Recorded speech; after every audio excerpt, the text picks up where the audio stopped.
অর্থাৎ 10 জুলাই 2025 তারিখে আপনাদের ফলাফল প্রকাশিত হয়েছে।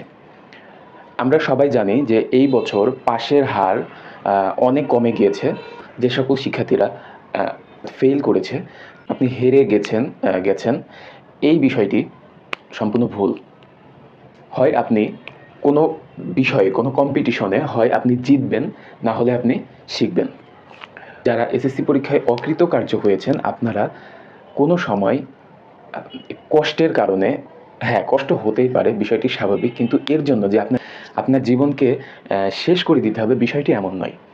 রেজাল্ট খারাপ হয়েছে বলে আপনার জীবনটাকে আপনারা শেষ করে দিবেন, এটা করেন না প্লিজ।